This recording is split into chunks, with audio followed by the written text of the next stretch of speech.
Hello again, Brian, Theoretical Gamer. I'm doing a review and basically kind of a walkthrough of the game Lords of Gossamer and Shadow. Yeah, it's basically a modern day reskin of the old Amber Diceless game, but without all the with the Amber stuff taken out. Now, this is good and bad. The old Amber Diceless game was great if you were a fan of the old Amber series of novels by Roger Zelazny, which I recommend anyone would read. They're pretty awesome. There's 10 books in the series, but they're like little thin paperback books, and they sell them in one big fat volume called the Great Book of Amber. And so yeah, you can read the whole thing. It's probably take you way less time, all 10 books to read anything by George R. R. Martin. But the idea is, it's a diceless game, and I've talked about Amber before, and so I'll just talk about Gossamer and Shadow, and then I'll start making comparisons between it and its parent game. Imagine this: behind every door there is the other side of the door, duh. But every once in a while there is a capital D door. This door goes to a place between places, outside of space and time as we know it. It doesn't look natural. It looks created. It looks like a stairway, in fact. It's in fact what it's called, the Grand Stair. You open the door, and instead of what's supposed to be on the other side, it empties out onto a landing or into a staircase. You're curious. You enter. You start walking up or down.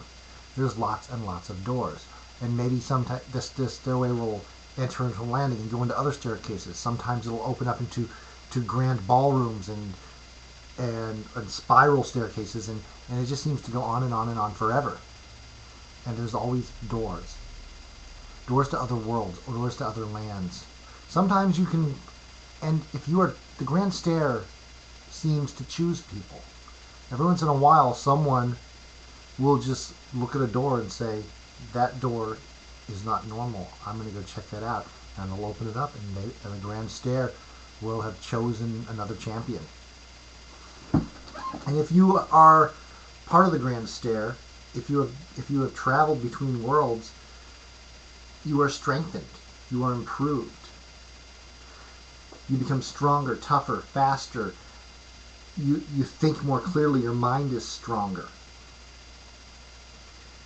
You start living longer.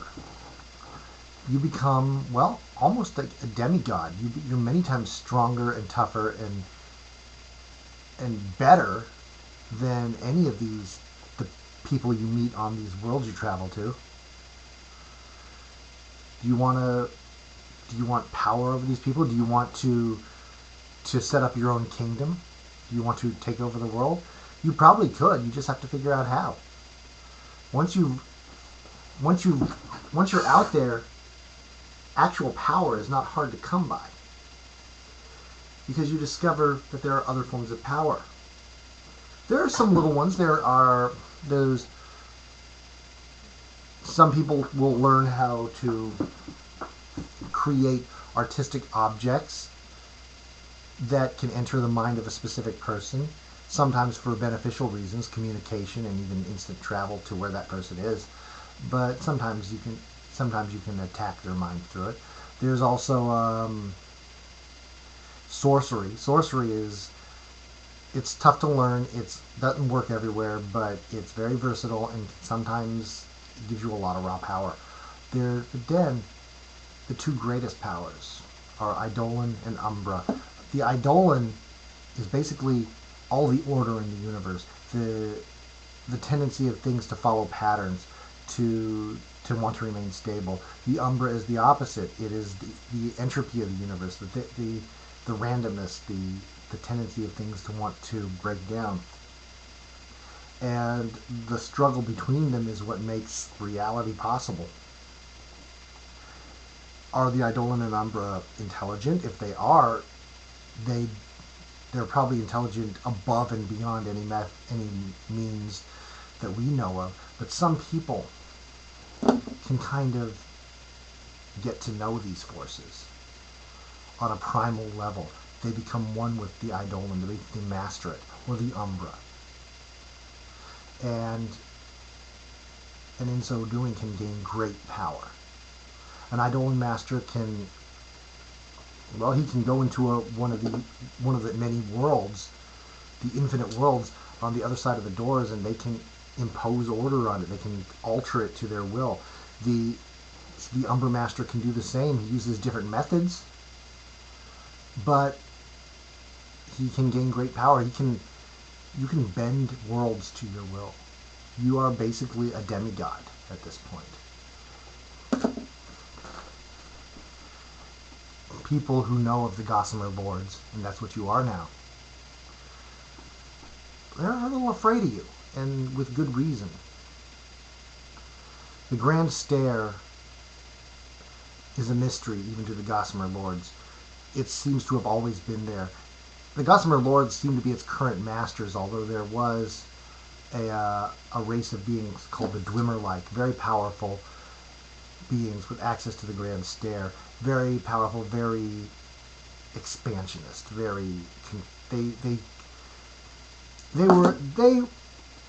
used the Grand Stair as a platform for trying to dominate as many worlds as they could. It seemed like a fool's errand that if you wanted to try to rule the universe, because there's just too much universe out there to rule. And, well, what do? You're a Gossamer Lord now.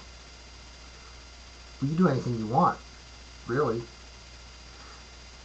The only real challenge you find, apart from the Dwimmer-like, should you ever meet any of them, is really your other Gossamer Lords. And they do scrap, they do fight, they do argue over turf.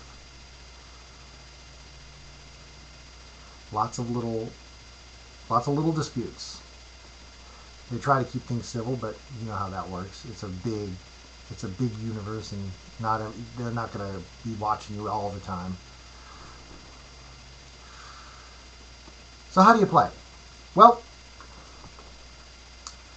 let's go through character generation. You start off with 4 stats, which are basically Psyche, which is your mental strength and power. There's Strength, which is physical strength and also, anything that involves like physical combat. If you, like a martial artist, would probably have a high strength. Then there's endurance, which is your staying power, and warfare, which is not just the ability to fight with weapons, but also tactics. A person with a high warfare is an excellent shot with a rifle, an excellent swordsman, but also a master chess player.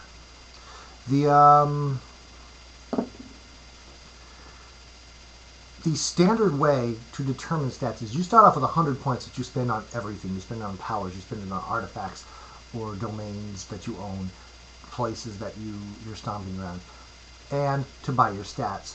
The stats come in 3 levels. There's the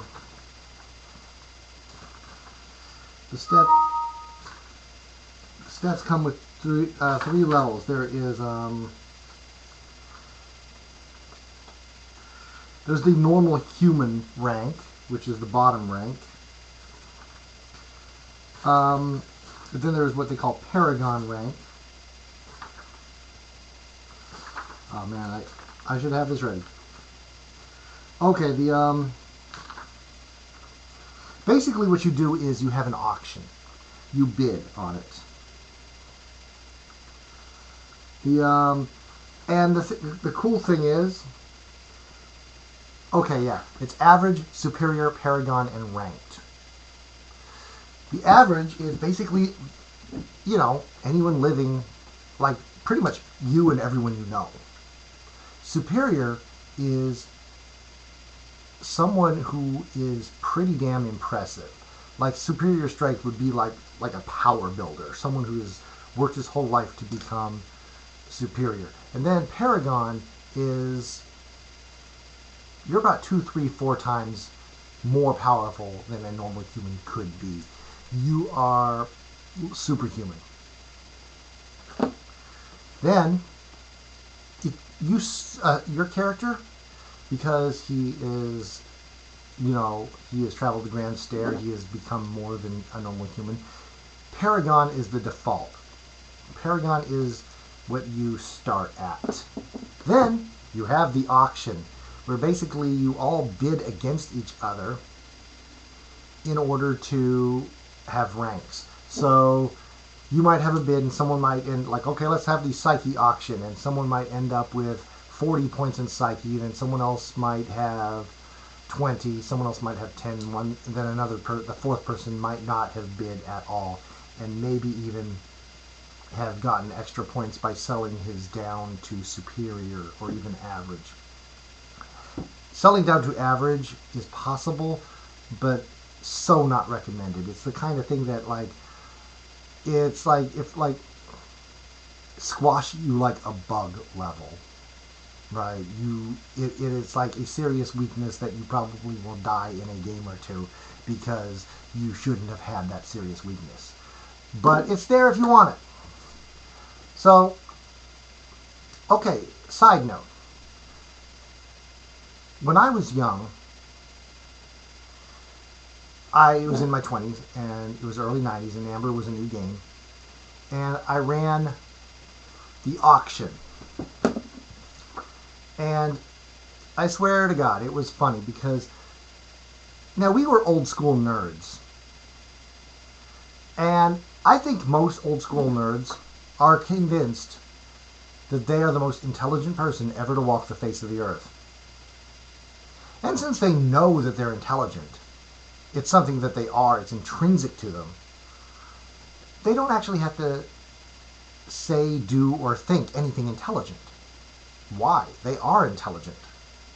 So as a result, and it colors the way they play, because you have everyone at the table wanted to be the Psyche god.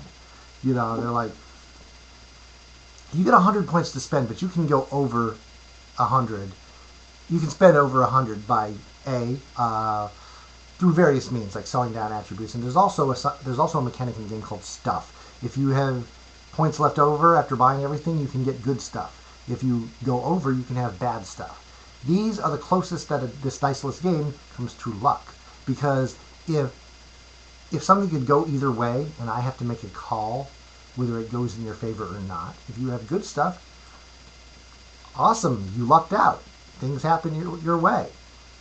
If you have bad stuff, sorry, the universe just shit on you. And that's the way it is all the time. If you have a lot of bad stuff, you are a very unlucky person overall, all the time. Anything that could screw you up will screw you up. It's not recommended that you start with bad stuff unless you are looking for a challenge. Unless it's only a point or two of bad stuff and you plan to buy it off very quickly. Right? Good stuff, well, you know what? It's very helpful. A point or two of good stuff is kind of recommended. Zero stuff, things tend to, you tend to be even Steven. Things tend to even out for you in the wash. They tend to be pretty damn neutral. So I did not put a limitation on the amount of bad stuff. So you had a couple of rather immature players who had to have the highest psyche. They had to be the mentally most powerful character. So it was like, so finally they're literally 1,000, 2,000, 3,000. I swear to God, I basically said, okay, your characters both died at birth. And we had to start the auction over. I swear to God, if I hadn't stopped them, they would probably be sitting there right now, 20 years later, shouting at each other, trying to find the highest number. They were willing to go into infinite bad stuff.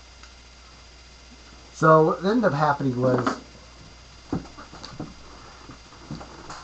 but the auction is fun. I like the auction, though. If you have characters who aren't completely bratty and immature, it can work.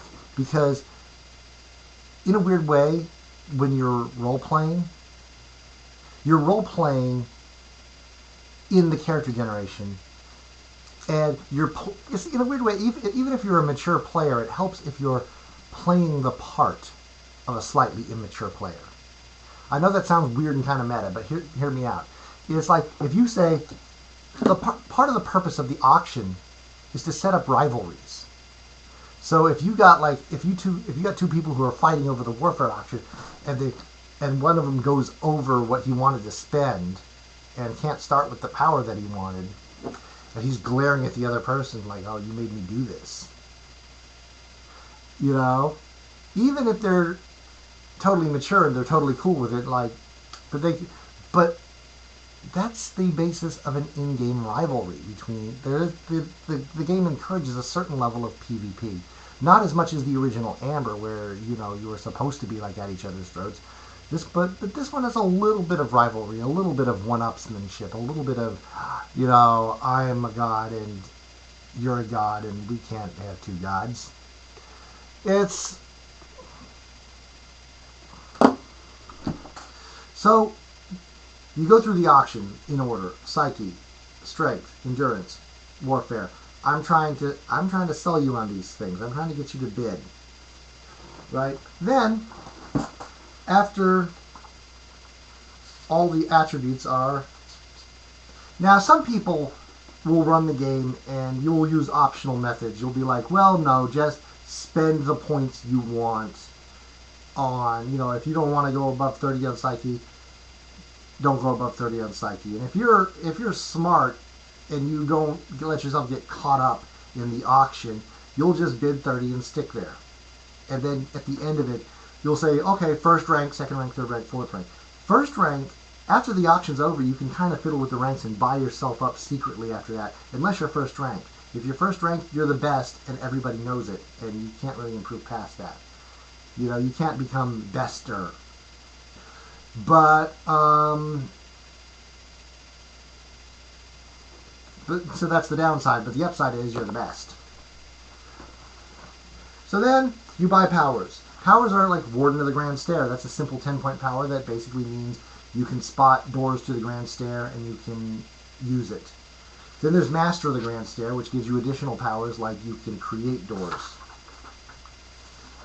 Then you have Eidolon Mastery and Umbra Mastery. They both make you immortal.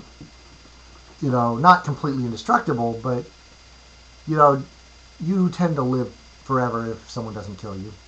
And Umbra Mastery, the thing is, though, it's Eidolon Mastery. If you become an Eidolon Master, you become changeless. You become like this idealized version of who you were when you became an Eidolon Master, and you don't really change beyond that because it's very stable, very orderly. An Umbra Master might slowly change his appearance. So if you come back 20 years, he might look very different. Right? They've been known to change race, change gender. And even if they're at the brink of death, they can do Doctor Who style regeneration to save themselves. Nice little trick, which again gives them a completely different appearance. Yeah, that's another point in the game. Doctor Who style regeneration. Who doesn't love that? Then there's additional other abilities like in writing, which writing allows you to create artistic objects that create mental links to other people. It is spelled W-R-I-G-H-T. It is a combination between the words write and write. A homophonic portmanteau. Clever! There's invocation, which lets you do research and find someone's true name, which gives you power over them. There's cantrips, which are little one-shot magical abilities that are very simple, very quick and dirty, and usually only last a second or two, but can save your life. There's minor magical effects. There's sorcery, which is kind of cheap. It only costs 15 points, but sorcery doesn't work everywhere, and it takes a lot of prep and planning.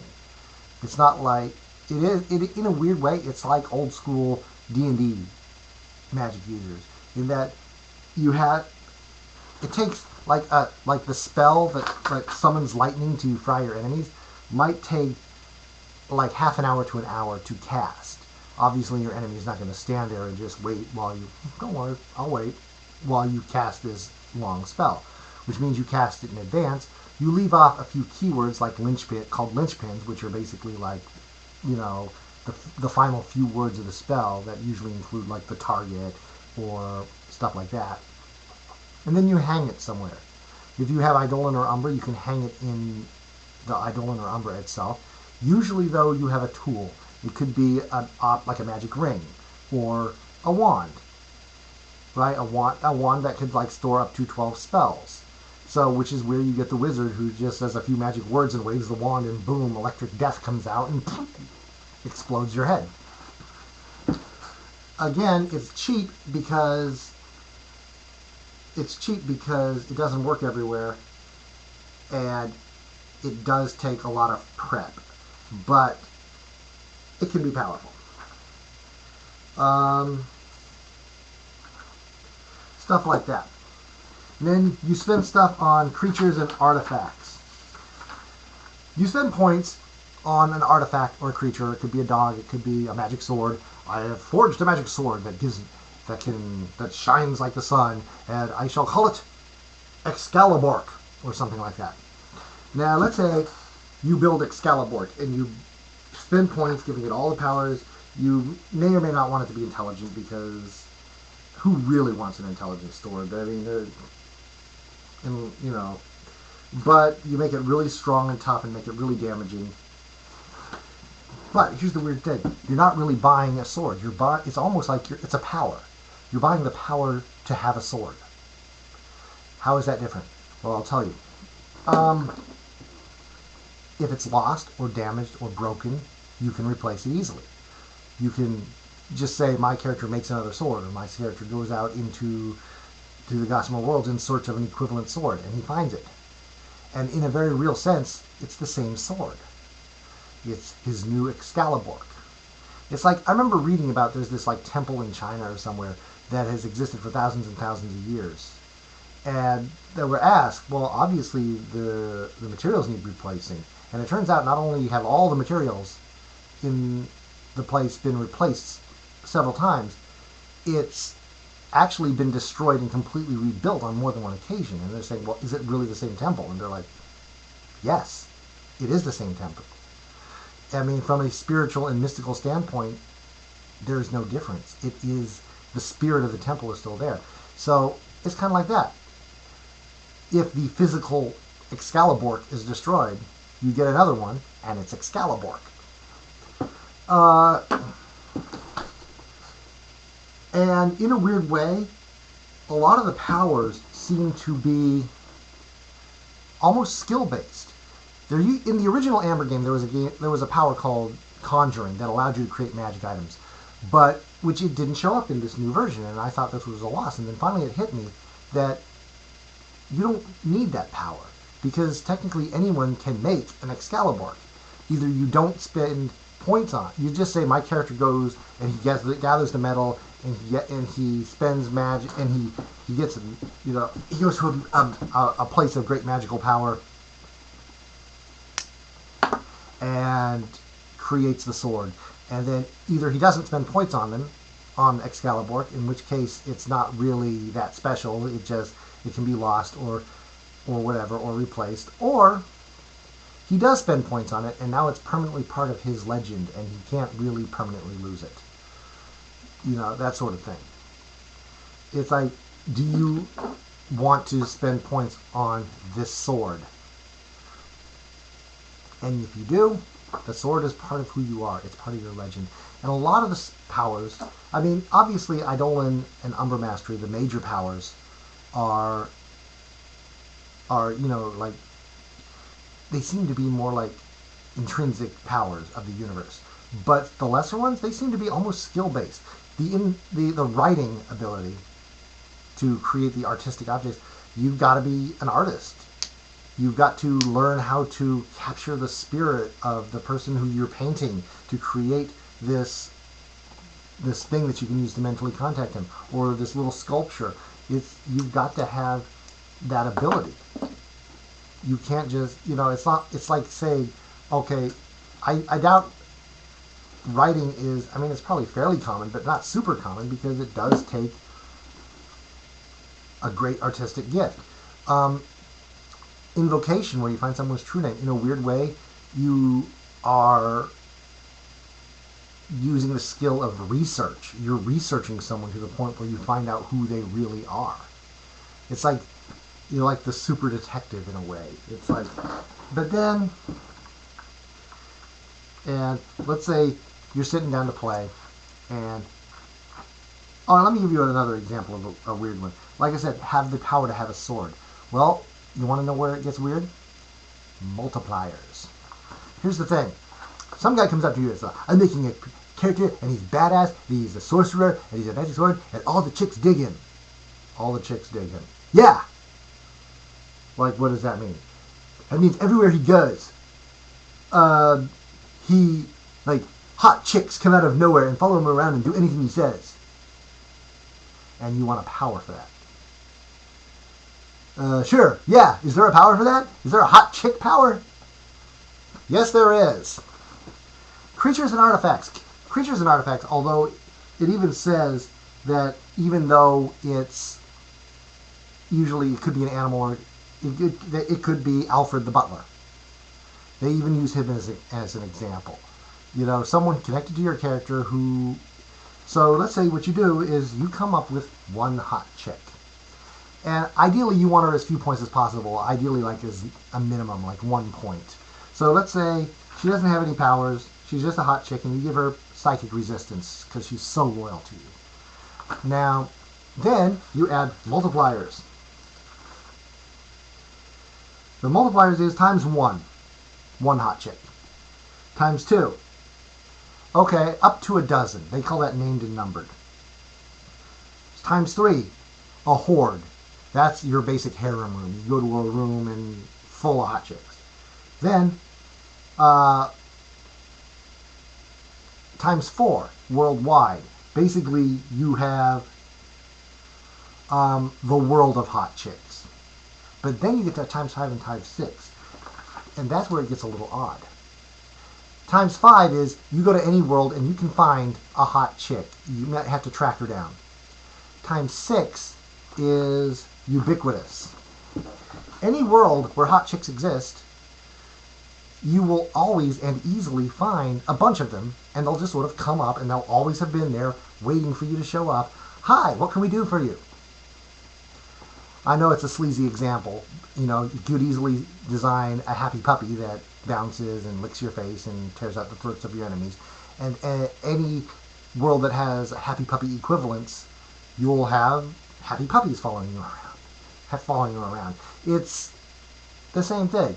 It's so all of a sudden you've got this Fawn's character who, you know, like he just like walks into the next world, and then hot chicks appear, and you know, pretty sleazy example, and I know it is, and but it's the kind, but at the same time, it's no longer like the power to create an object or a loyal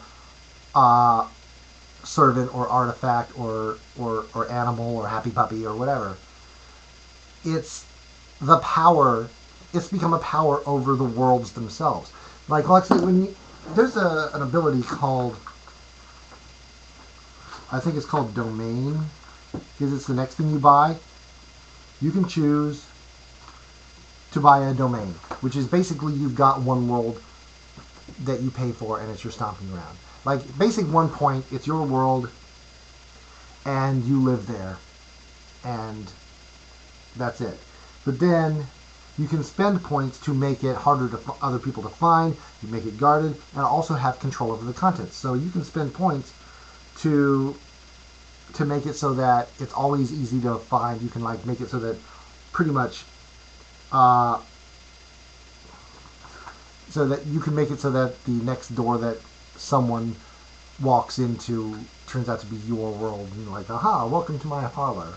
You like, what? How did I get here? Or you can like or you can control the destiny of the world itself. You can control the history and the weather and everything about the world. So technically, in a weird way, the hot chick happy puppy power almost strikes me as having generalized control over every world you go to, but in a very specific way.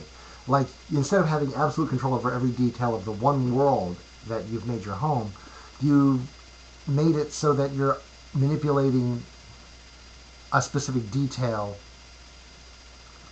of every world you're visiting, but it's a very specific thing. Like, everywhere I go, chicks dig me, or there are happy puppies that I can play with. It probably is like a lot of the other powers. It's probably linked to skill. Again, this is just my interpretation of some rather vaguely defined powers, but it's like one of the sample NPCs is very militaristic, and wherever he goes, he can find a regiment of soldiers ready, like, awaiting orders, sir. And it says that because he has traveled so much and he has done this, he has regiments everywhere. But really, you can't, with an infinite worlds out there, you can't just say that he has people everywhere. Even if, so yeah, it seems that he probably did go out and start setting up bases and recruiting people and expanding and expanding and expanding until eventually that skill, that drive, that what he did became a power over the Gossamer worlds. It makes sense, you know?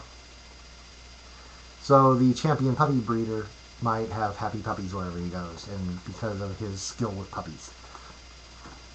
Who knows? Then there's the allies. You can spend points for allies. Now the thing is about allies is the creators of this game, I think, wanted to map it as closely as they could to the original Amber game. And Amber it had some different underlying assumptions. One of the underlying assumptions was that you had to be to the manor born. You had to be of the blood in order to travel through Shadow and go to all those other different worlds.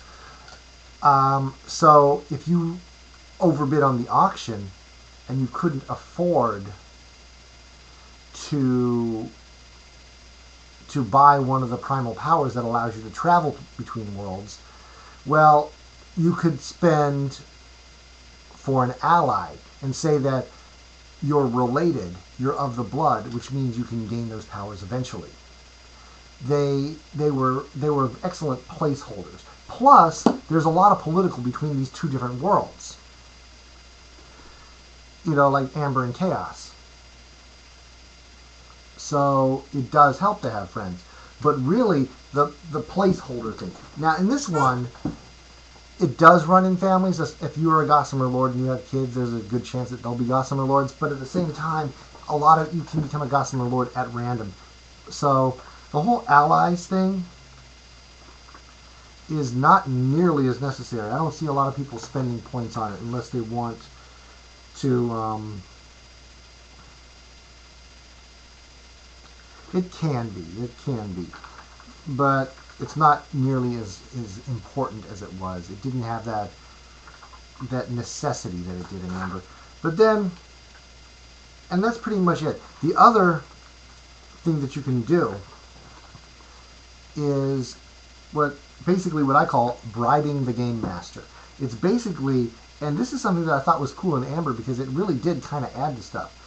They call it player contributions.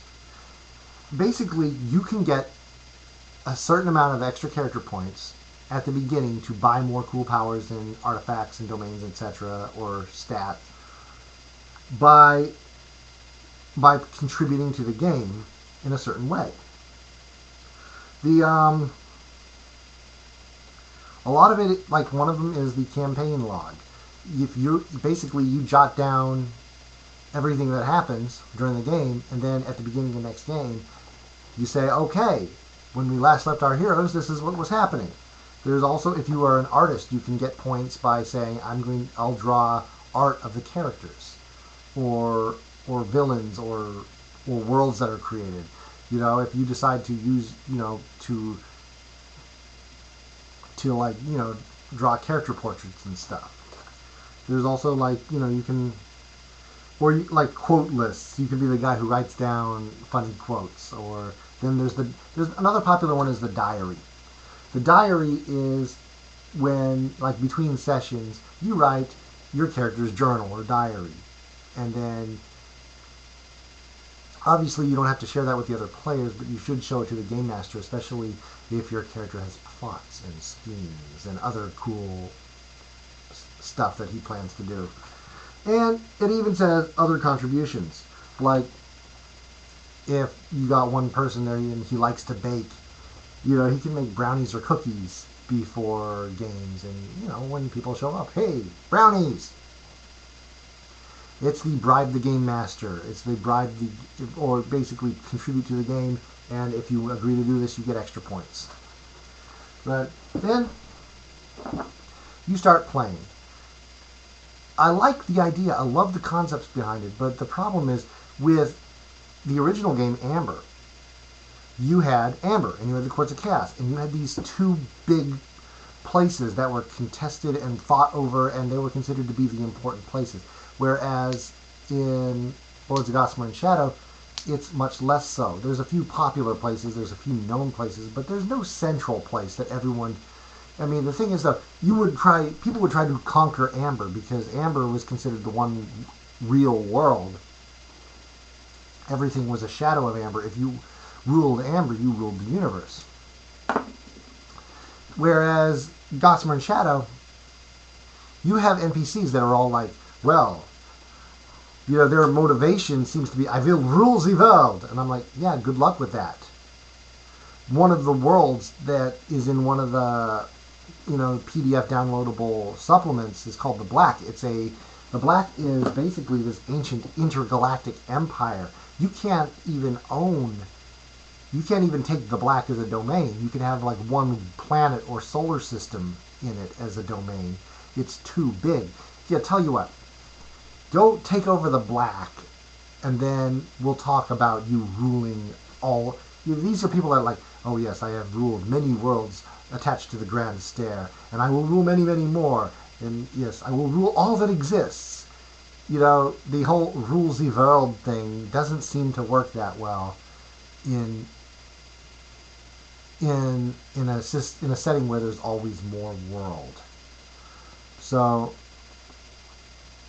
the only, maybe they'll try to take over one of your worlds, and because of petty reasons like, well, I want it and I don't want one that's kind of like it. I want yours.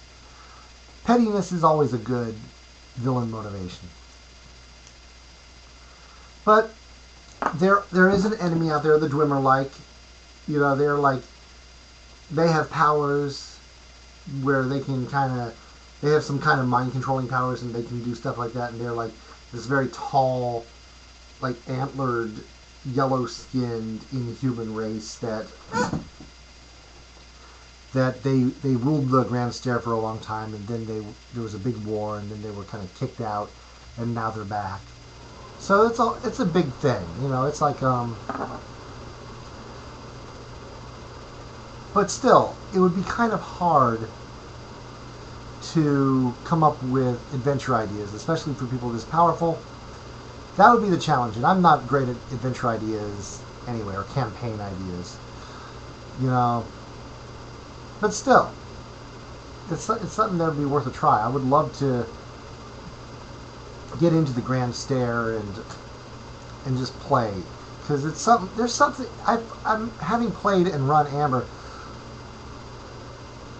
There's something kind of fun and satisfying about playing a character who's a demigod who can pretty much rules his own domains. After you've just come down off a D&D campaign where you are basically a murder hobo who's pretty much at the mercy of the world. Everything can kill you, and then all of a sudden you're powerful, but there's still more powerful stuff out there that can kill you, or at least try to ruin whatever plans you have. And sometimes it's the other PCs. That's interesting. And having played the old Amber game, I will tell you that it is interesting. And sometimes you'll have players joining forces to gang up on another player who's trying to, because the players get to have evil plans in this one. It's pretty cool. All in all, it seems like a lot of fun, and I'd recommend you look at it or pick it up. and they put out a buttload of supplements for it. Most of them are simple, like 6, 10, 13 page long, like descriptions of various worlds that you can integrate into your campaign. And some of them are, like you've got like your highly magical, world where wizards are constantly blasting at each other and dueling, like epic spell wars, duel at Mount Skull's Fire, that sort of thing. But it's and then there's another one where most of the magic of the world has been sucked out by the gods, who then battled to the death, and they all died. And now, in order to use magic, you have to find these gods' bones and use them as magic sources. Weird stuff like that. And then, like, there's the Black, which is an intergalactic empire, which oddly enough is used as a shortcut, because if you've been walking upstairs and your instinct as a warden of the Grand Stair says, hey, it'll take you out 1.5 years of walking to get to the world that you're planning to go to, but instead go to the Black, get on an intergalactic cruise liner, go to this other galaxy, find a door there, and it'll get you to another part of the Grand Stair. It is oddly enough, a shortcut. And yeah, Wardens of the Grand Stair have an instinct. If they want to find a particular world with a particular item on it, they just kind of, that way. It's a pretty cool and interesting concept for very powerful characters who are, just better than everyone around them, and that's fun to play sometime. Anyways, I'm going to head out, and well, I hope you enjoyed this. Thank you very much, and good night.